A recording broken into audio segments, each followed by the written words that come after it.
Ghana de Shimamba, ye mamo akwaba na fi yembura ensemino ankasa enchemu eto de bia na mode achi sanse yemfidie ene yedidi juma ye hyase ye dia na ye nyina ye nim semfim pinum ni edwenu enan emu 2024 ena na eye abato eba bekoso ne san yontino na won wo to franka ede ama eye amanyoku ahodro no wono ede wono manifestos atutututu eja ena afi wode ento aboso ahyehye eso eno no enam so amagana mampeni His Excellency Ora John Dramani Mahama editu eja say timemufo bu modern to abano edemano na obeyo mampeni a ade njuma eni oman no emu nanso so wotomba ne de a obeboa na impuntu njuma etumi aba ne san yontido endra da santimantamu ena Ghana mampeni His Excellency Ora John Dramani Mahama kopiemu ewo ho ekopa ejumewura program no ehontema sania afibia no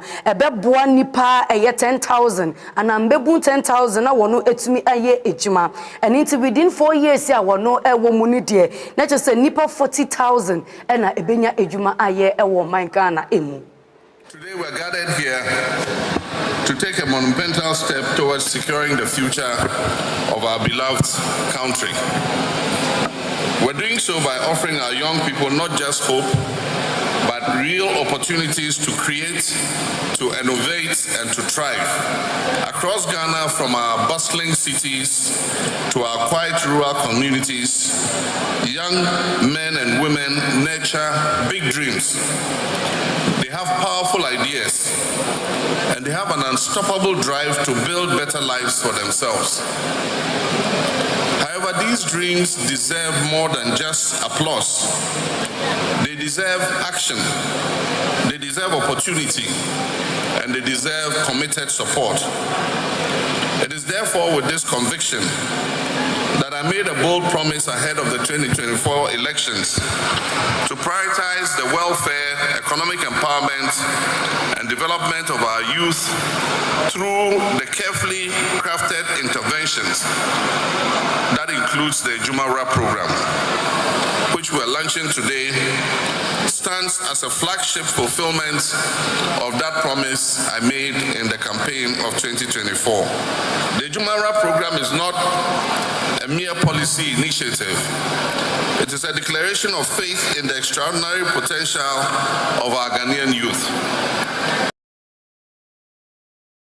Swafwa ono ena eshe amanoye ensem eso meche foreign minister eni Ora Samuel Okudeto Ablakwa ono so edinsem bi atu ejaye ne nimse ode betu eja se passport ho nhyehyeye no ade a wo hye se wode nyoma begugu na kwanso sane queue ana line awodra eya eba ho no ana nipa ne bope so no obehye na wode ni nyina no aba ewieye encheye so enopani no de betu eja se cheap embedded passport no ade a wode eba enitim pempren empanifo bomodin apa ho entima wo kire mu se eno no emma queue emba eye passport office ahodro no emu ena afi sane eye di queue eba no wo behye na ni nyina no eso etumi ate eninti indefo dunum enkane na ebi 3 months 6 months ansa na akoye passport a wonsa beka na enso mpanifo kire mu se wo ye no kwan shonko se within 10 days to 15 days no wonsa betumi aka o passport na fei wode kokobo akọ ede ama asofo se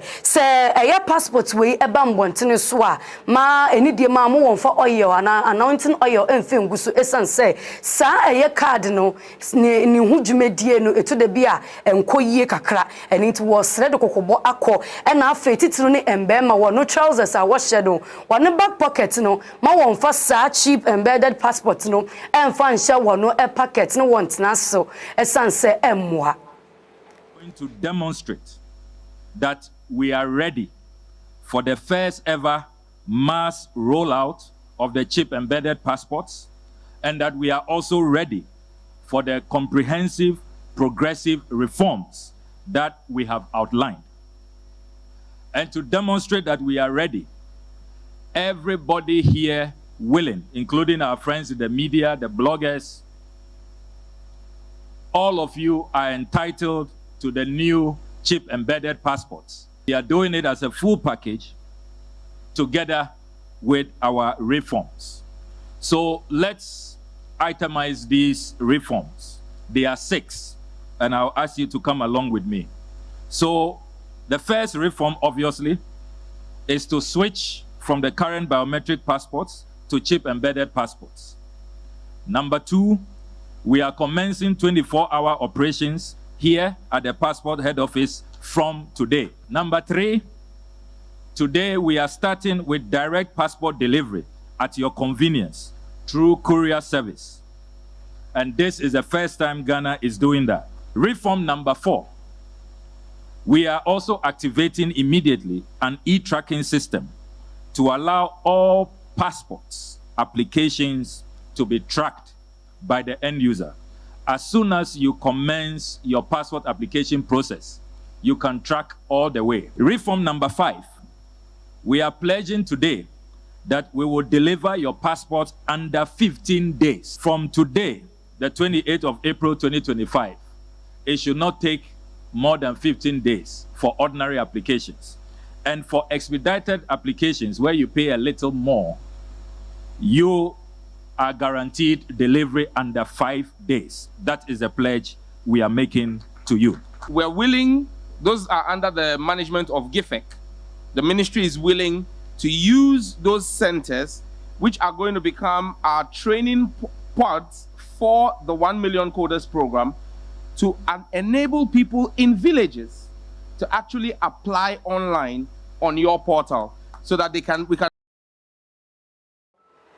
Yeah, free sansam no esona fe ye ni atremu e New Patriotic Party na se NPP amanyoko no akache enche ya na wode nkrata pimbonten so say wono e ba be cotton thank you to ni nyina ye na se se ne e mpenimfo maamefo e na afe e youth na mbebu no woni ti simbonten so koto aba edema NPP do e wo se wode na se ekọ edema won mantam du nsie ni na wokọ emprempren wode santo abona kwa kopiemu e wo Western North region na ensomwa eye frankatune de man New Patriotic Party no enkane no owura Dr. Mohammed Baumia editu eja ene se wo woniema bebrenu a na woka anansem bebrenu a ene wo woka ena afi se wo hwa bakwasemu a sa eye thank you to we ade e beche ye papa apa esan se wonu etu anamon e de chawpa ko e de ama omanfo Syria callers ena afi grassroots ne eye executive se wo party ni mu nyina se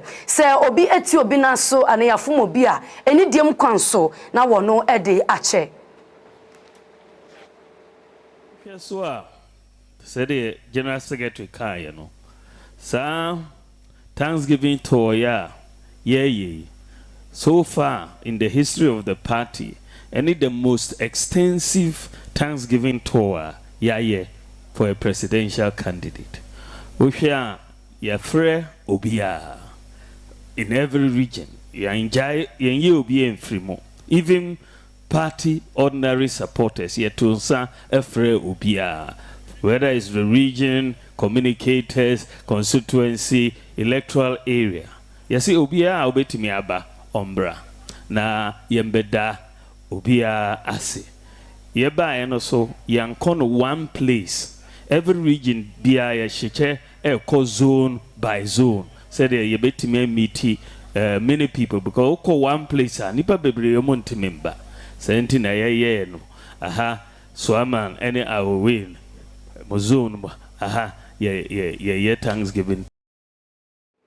What I thank you to Nukopie mo ewo bunu region no enenam so amasania party no esiesie wono entem sebe na nkofo wodo efiri mu no wobetumi aba abehye kena na aboa ama wonjumedi a wodi se New Patriotic Party no etumi afa nentima pa no efra eno no emu no wobra eye nsam awodro mpenifo gina simpie so di tudwa no ena DC abron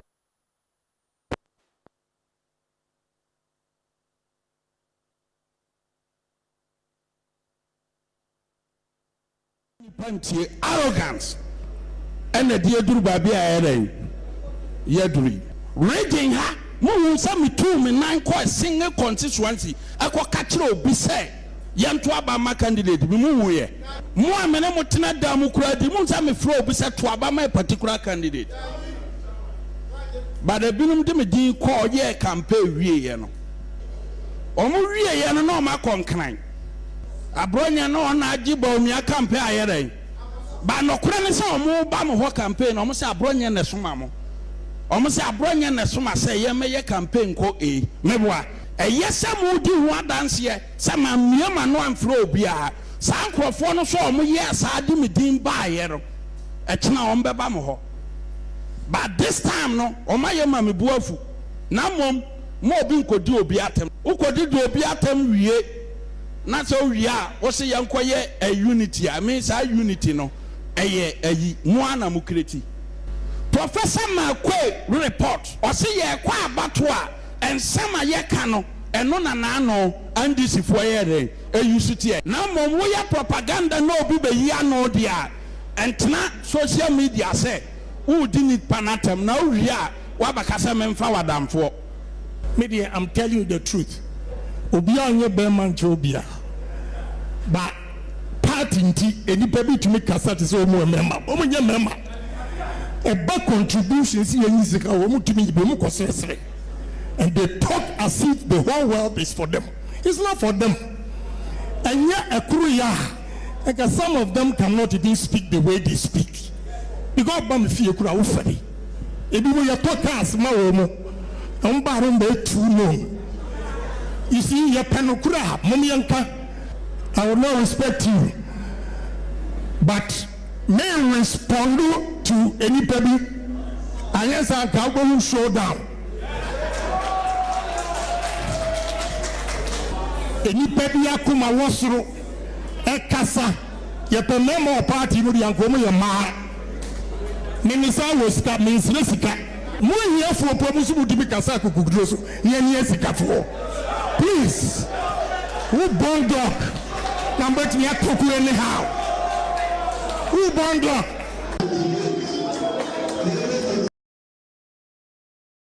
Sansamwa emu ena eye governance expert Professor Enoch Enchi Opoku onso edin sembi atu eja ochemu se NPP4 se mo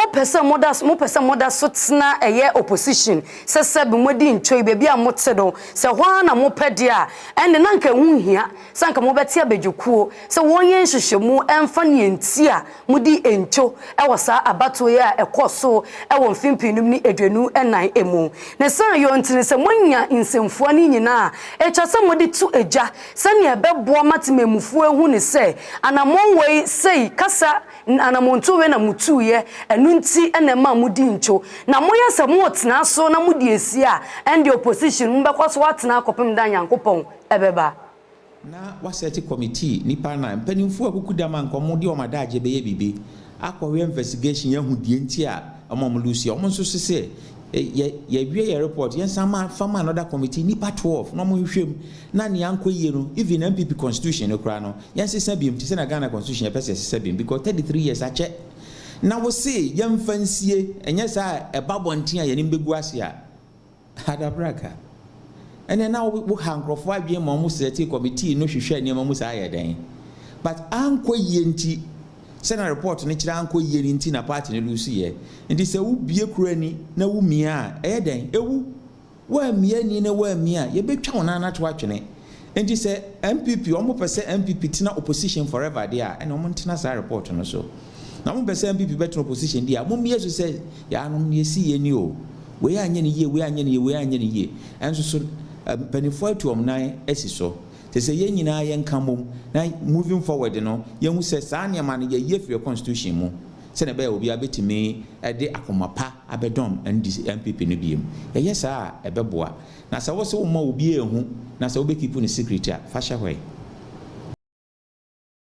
Professor Enoch Enchi Opoku sanso to anensem so na ochiremu say Dr. Mohammed Baumia ombomode na onji entum say ono so ka hunti ena ma party no edi encho na onjai sania ode ne nsetene ewo mpanimfo bi eso na mmom no ompa party ni chew ene omanfo nyina Baumia Dr. Baumia oko sorry I'm sorry tall and sana wakoye thank you but okani miedu nyina so bo mu anka ensehe enti thank you to na oye no onfa I am sorry nka ho esanse sa wo ye obi ade na ye ne ya na sa wo pa ne chewa na asem de na asem ko meboa na Ghana for MPP for ya ade ayo mu ya ma menka se me chew wonim sɛ obi adi MPP achi ne life nyinaa the party ba power 8 years no adwuma kora wanya bi anye na okutua sika 10,000 koton abusua asase 10,000 Ghana cedis 15,000 20 Ghana cedis no dia kope police ana soldier ana fire service obu ya gene sika no oyo no yonko MPP ni oyo executive of constituency ho no na agi sika no yansa amfa na adwuma no bebrebe eba manim to no ani party a wabre aba power 8 years wanya hwe wasema sa gene sika afa mrakwan so mrade agene sika sam bema na adwuma wanse anya adwuma ne bi anye saa nipa no ohia kyawpa ansa na wada na se enti niam bebre akoso MPP mu a antwa yie na mom yewura ba omia niam bi nso wo ho a oye ya ukaban ho ye fra bibi collective responsibility enti aban no MPP aban no wo na wo ye vice ahafo amantam no emu ena impedifo bomodende eye nsrahye akọ eho ni nyina no eye recycling plant bia wono ebo modin ekọ ho na titremu ni edema parliamentary select committee eni oraya frempon openi no abomodende nsem atu eja ochemu se ye hye eye constitution amambra ebo won ho eban no a nyema bi enkoso yie enite wo se wo ye foforo ede eba dada no so ewo ho no won bomodin yensa krayese ne no beboa ama wonjumedi a wodiri su etumi afa ne ntimapa no efre isanse wopese omanga na emu ete eniti ehu behia sesa amambra foforo wode beba ne dada na ewo ho no woye nsakraye no beboa ma ahunidie hu mapa etumi afa ne ntimapa efra ye behwe sika ya approve say yemfa emo omano ho ban no omu a yedima omu no a ewo ye yase no size kan omu de yede and omu de ye adwuma bi a de faso na de ba ma ye nti ye no ye ipa say environment we say start here you know committee on environment your primary ipa ye the environment nti ye ni say ye ba around say na ye company no bi a ne nyuma no sisi no ye hwe kumasi de ye kosihyo so ya hwe bunu wusunyane na ya ba hafo hase ya ba be hwe ahadi so so the middle belt no na ye di hu dwume de ye pese ye hu ni se emfaso be pa na aba sa dwume di no mu hyase no aba ewo bola ho especially bola sesa ho ne ahunidie ewo sa middle belt akosi sen and I say bi o hono mu challenges bi o hono mu a ye be hu o nti ekobia so ye ne regional coordinating councils no a meeting ye ne municipal or district assembly so ye ne mu ye meeting nti o mu ka o mu de kire na ya back a company no so o mu site ne ba be hwe dwumede nse de o mu si di no no krani tambia me ka se sa ade ama anka e be den because ye nyina nim se de na bola Yade concern fufro emudia na parliamentary select committee ni fa wono hye apomudin ensem eso wono so abomodin den srahye akwakopie mu ogoso aban ayaresabia wakoye ne niema wo hu ye no wo kire mu se eni enyan eno no enam somomra hwebedwani edema pro east eye owura Emmanuel Kwekubuam edinsem atu eja sei na uwemu ha niema no bi wo ho a asefin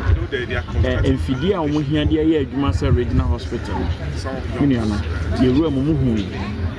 omuni bi na hospital nso aba ba ye ba bia nipa dom agya ya hwe ye gina so ebisa se na die na wo ho ma companies ahodo a wo ye adwuma wo mantam na omoni hospital no ewo ayonkofa omuntimi emmo ne ehu se omunhyede ni saade no kudo na enkankane wona wo ye efoma gudie ho adwuma omunhyede ni saa ayonkofa no ye gina saa kwanya wosu ni aka cha omo se apomudin ye nyina ya adwuma ban na sedie se wo so oboa ni ensaka eniema wo se de adwuma saa krona na ankrankran ni adwumaku ahodo a yewo ma ye manfo ana ye nkofo ye no mu ye adwuma nso enya ya hwe no yenso ye betima aboa na enya saa niema na bia ma hospital ade ba kwa ye hu ye ne se adwumayefo mo ano omo ahokeka kese pa omo de ye adwuma nanso nneɛma bi saa no ɛma moral ne bapo wokɔ accident and emergency center ha ɛho nso mfidie bi a obi yare ana obi anya nkwanhyia na sɛ hospital no kɔ ntimi nso ano na wɔ sɛ yɛde no kɔ Yejina Nsroma Pro Nsroma Kaseɛbɔ editu ejani enjabo afon krato mbrasisi.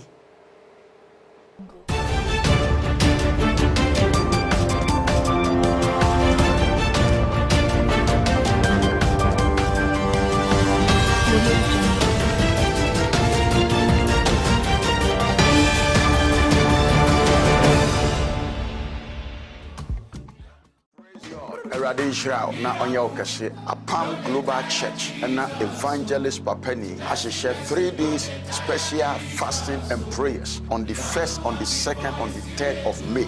Be a wa wo hweme ni be a wa wo temenka. Sa nansan e be ye nansa ye be bom paye. Ye be tinyame ne, ye be hunyame tumi, ye be hunyame abasa wo je be ye dwuma, ayaresa be ye dwuma. Ahonhom ni tumi dia ne ya brabo, ye brabo mu nhyira edi no nyame tumi nti ye be koma no adwuma koma hye. Theme a daso and they said the snare is broken. A fidie no ebubu na kai say me da no special communion service. Be bia wo biara enkran ne Ghana ha frɛ wadɔfo no wabusuafo on the 1st, 2nd, 3rd of May a emergency fasting and prayers fa wohim the radin ne sabeka ogye ebe ye wotia they will show to you rescue junction immediately be shasi anopa 7 a.m. I am no panko anumre enkam frɛ 0249 669993 and 0540 378282 but more days as I conche and empire but we do worship ogye ni shirabe wuti e wo Yesu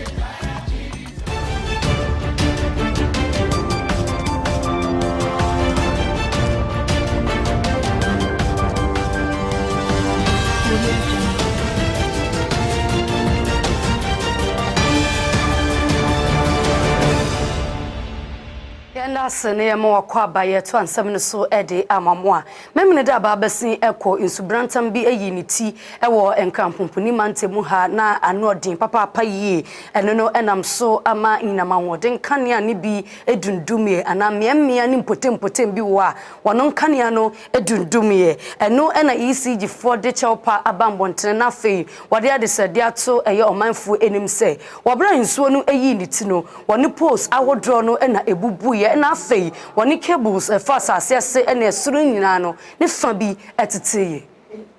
heavy storms, and as a result it affects our overhead line networks whereby the things fall on the line and then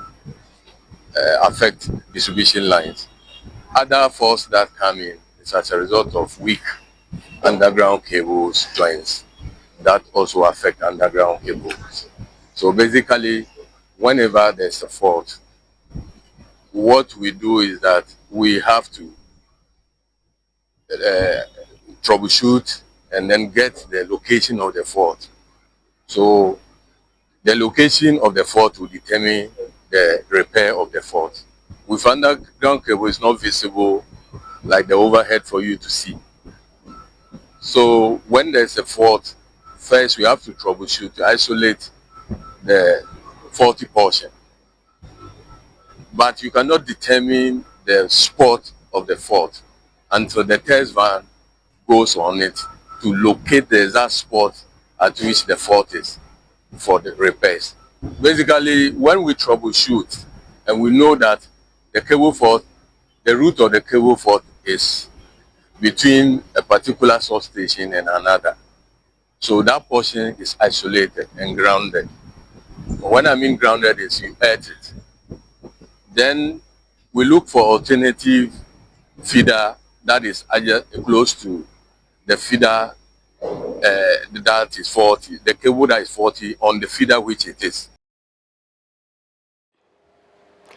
Africa Management Development Institute Network once so abomodin di jumedie bi ahihye eso na professional association na wono ayetu ho ache jumedie na wono jumedie ni se wono etu wo ho edisi wo se ne obeboboa aban njuma ahodro ma no etumi anya nentuo egina so akonenim eno no enam so ama jumedie wono ekopa wontema ewo gempa se ne eno no beboa ma eye njuma ahodro no wobetumi ani mpanifo wonim de na wakasa so eduru dwam ebeba na wono ba be kasa to adwe no wona kan bom sane ebeboa ma amban ana imban ejuma no etumi afa ne ntema pa no efra.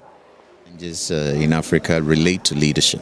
and it's not just it's not just political leadership. When we talk of leadership, it's leadership at different levels, and we have tended to ignore that. I believe that we have enough resources on this continent to take care of ourselves. We do not have to depend on anybody, but for lack of leadership, we've had to depend on many others. Sometimes their interests override ours. Yeah, but because we have allowed ourselves not to have a choice, and I emphasize we have allowed ourselves not to have a choice, then we have to succumb to whatever pressures that are laid on us. With effective mobilization of ourselves, our human resources and other resources, we should be able to do that. I mean, financially, again, we have many of the mineral resources that the rest of the world needs. We have lots of other resources. We have a lot of youth. You know, we have a very young population on the continent. It is estimated that in about 2035, thereabouts, we're going to be bigger than China. We're going to have the largest population on Earth. And so we have everything that we need. And we just have to do a good job of mobilizing these effective resources for purposes of the continent's betterment. For African countries to be self-sufficient by leveraging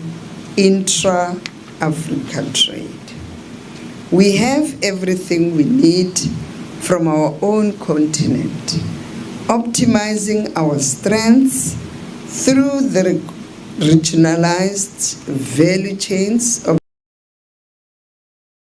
Yadi ni chemu wansefufro emudia na kata Afrigana mampeni His Excellency Ora John Dramani Mahama Atenaye aba embontene eso nipa nensa ehyasie eni Ora Felix Kwachi Ofosu ono ne spokesperson ede magana mampeni metre ono na ekasa ede emano na afei no osanso eye Minister for Government Communication na just to oman no enkra o kiremu se Ghana mampeni endro da na eye adwado for iso bosum ne deto so edonu enwoche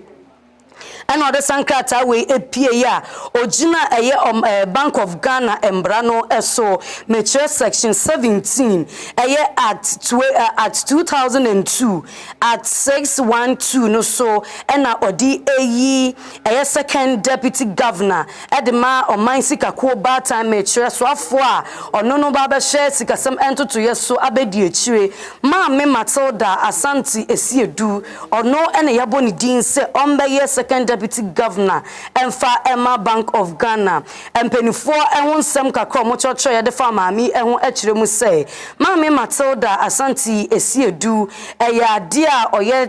chartered banker na afedu waye penin kwanchiofo ede ama eye retail banking ewo eye Access Bank Ghana ho eya de okodi juma ewo ho na afe wo hye enkrata okura no so a eya de dosu yie papa okita MBA ebo marketing emu onya edi Frigempa Business School 2021 no emu okita MA in Journalism Studies eno so eyade okoje ho entity ye okita diploma ewo journalism mu okosuku no ewo Ghana Institute of Journalism 1997 emu ena afei Politics and Public Affairs Reporting ewo International Institute of Journalism eno so 2000 ena okoje saa nimdie eninti owonimdie awodro bebrenu a ewo asoya ahodro eninti ena wono aboni din se maami Matilda Asante Esiedu onkonkoye soafo abedi echira ono no ebehye oman sikako batan no eso ye free no eso na fe ye de ni akyemu e won semfofro emu dia na Association of Transformational Educators empanimfo so edensam atu edwa wo kire mu se wono sika bebre no na akwa kem wo ye nkofo wo ya chechefo na afi eyade wono afa anafe babesenko wono afa eye enkofo 1005 achechefo ne wono ato wono apeten e wo mantem edu ensia ni nkronkro ni nkronketuo mu se wonko no wonko hwe ma adekire entumi mfa ne ntima pa emfra wo kire mu se wo ni sika won sika so na bosumi sika ebeba no na empenifo atena so bosumi wo chinie wono enya wono bosumi aketua e na afei no identification card a ekire sa ne di adanse se wono ya chechefo no so no woni bi eninti no Ghana ban enhemfa wonan ensi wo sane ebeboa ama won sika akemu ene eye identification card no won so wo benye bi almost says omaketua embaye ebi mu de almost staff ID from sankan na oma validate o the staff ID no so ana ebi adanse say no mudi no asan afiso it means that omu no faith omu anan ko manya staff ID na yehwe anim say anka bia very soon no sika no baba na no so ko nti omu so mo keka omu staff ID embaye no na omu staff ID embaye omu charge 8 months enkosi da ben staff ID baba omo beko validation and sana omo start say omo je akitua enti say ye bona to fa de can say asraya and say stakeholder bia oye involved in this issue no omo modern say omo tun sa fra ban na omo na aka say ye nuamo ye members ye brothers ye sisters omugu classroom for 8 months omo study day in and day out e bi mo gbo percent pounds omo da Africa akwaduma na so ni na na gino omo nja ketua sa na ema we ya sa aha achechefo na omo tsad na me na omo fa akomapa empo omo fa tsad enti ya stress sa asoya ya tun ye omudin wa he eya so hwe ohumasian so asoya hwe adwuma so ene parliament committee on education ya stress before abusum we ya ye besim ebewu no omo hwe no mo address issue ni na the omudi ye famu no e affect you mentally seriously say nipa bebre de ka ebi mu ye parents ebi mu ye husbands and was omo taking care of their families but because of sad day we saying no nipa bebre abobobobo sia say kwampo mo sori mo ntimi ntine fie because omo enkrofo mo de omo kan attack omo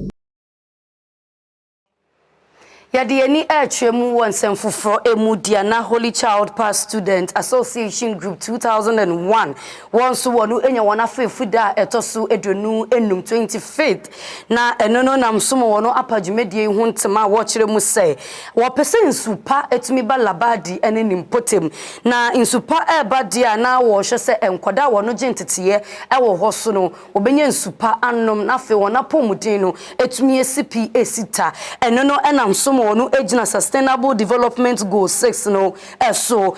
ora Ibrahim Mahama ono no ebanetu wache ne emboabo ase no a oya ade ye papa eni ntopani no ahyebo se eyade obebo ma insu a wo pe aninsu pa wo pe se beba labadi ne nimpotem no ebetumi aba. The project you are embarking on is not an easy project for the schools today to handle. Fortunately for me, one gentleman who works for me is he works for Ghana Water. So I've taken note to see. With all the school projects that we do, is that we don't have maintenance in our planning. So once it's built and finished, nothing else. We need to contribute money to the maintenance. So what I would say is that I'm going to sell this to my company to take responsibility for this project.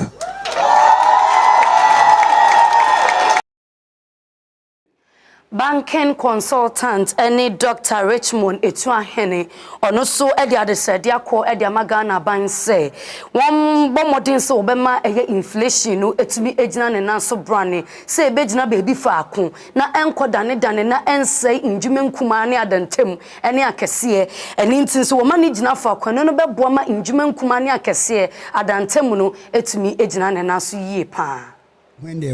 business environment is okay. So Ghana government and those authorities should make sure that inflation comes down at say 10%. City stabilize, the fiscal deficit is reduced. If all these things are done, it will help the business, because if it happens like that, they don't go and borrow at Bank of Ghana. And I say, I buy and treasury based P. Now my business for no any ska at the ayaju. It is so bad to me addresses near manamika corruption count, red tape, taxes rough. Near my brain. I see a man in Brissa near Kwa, I bet my business for no one to near Juma Moyen. How much in a year? Oh, yeah, Juma, your friend be corporate governance. I see anything. I see any say a human away who is saying, Tiana away. And she say, be or my father director, my safety controls, risk now. But any business, no one say, I had something one make man on. Not your person will be a scale walk away, you know, the Biabu. You set rules and regulation for managing the business. Number 2, say, yeah, call after, yeah, call ECOWAS. A day and a Ghana for ECO. Apart from Papa Ninja, be anyone to produce. Yanko ye kasia no ewo ECG wono aso ye sofo ono ne hwa hodin juma ensem eso Mr. Minister for Energy eni Owura John Abdullahi Jinapo opedi no ejina eye mpenifo enim densem atu eja ochiremu se ode adesede ko e de ama omanfo ni nyina se nsu oto from wedding nanso wosre won papa se ye nyina ye de ye ntoma ebebo won ntoma no se ne ebeboa ama nyina mahodin kanea no sania engina so na empem bebre no edundundundum no otumi de niam etoto na kwanso se wode niam etoto na kwanso dia ana eni diem ne obuo kwanso wono eto aye nyina mahodin kanea no emu metre light na ye koto no wo tumo kwakogina o hanchechemu no dunan eni echiripo eduoson enum 14.75% eno no befrasie me bosumne de tosum yensa ewa afi emu eni nti wo sreseti memufo ano manfo nyina no ede wono aso ebefem wono wono asom akomapem sane ebeboa ma nyinamo den kanea no ebetumi ejina ne nanso sane ye pe no eno no enanam so ama wo kyeremu se sansu se ye ni nsem nyina no Public Utilities Regulatory Commission PURC won ena wode sansem ebetu ejopedi no so edina no atumu a osre omanfo mpenifo de sansem nyina atu ejo wo bra wono ekuku hia mu ewo West Africa Gas Pipeline Project a eno no koso ewo enkampumpuni mantam no emu ena wode sansem nyina atu eja aha ene brema me kwan ma medikase ni nyina no medi AC don shode ba ko meji ekundwa na mbeken kan yede ma ho no medi AC edi amaw yede na ase ni nyina no ebe ma Apam Global Church sanya medi kan ye no obo ade ya dom no de ya wada edom ye ekino de dom ye na ya wada so de maye ya eye 1st May into 1st May to 3rd May eye ade a eye dwumedie surunko kra enkensu afei ni yetia no ewo fidue mu ha eye fasting and prayers eni ntini bo modern se wo besiesie ho e de atwen sa akonya wei esanse niam bi ewu we abra bom niam bi a empese be kodo echase sa niam no ebreki ana echa e wo ya abra bo akwentu odu emu sane e bebo ma abasobo eye enkanko empemko ebetumi aba ya abra bo no emu na niom nyina etumi akonkan ne san yo ntino so chem rescue point ana so chem rescue junction ana atena ekese no ebutuo eni ti bebi bia wo bia so fie chichi ni bencheye onya be piemu won kampumpu ni mantemu ha ehyen bia wo be fe bia no na wakasa ukoso chem rescue point ye be se kama uduo na obisa akwade bia obekire okwan amwa be piemu ewa ha eni ntin chechemu a wo benya asusin media nyina no ewo 0249 669 993 0249 669 993 and 0540-378-282 0540-378-282 na ni mpedinfo acheche enkomo yenda production crew ni nyina sese wo chinchimi fidie no emfuruma edemaame na chese Patrick ene tato ende edemaame wade enhiraw mesemufo ene sofo nyame bagesi ono ena dani dey no bomoden sakasere mu edemaye me amesomeje pene bakin kan edemaamo midin ameje so ene nana ama Fordjour obwade amba na odi echina edomye ya yebesanso ehia me ma umo ene hye enyado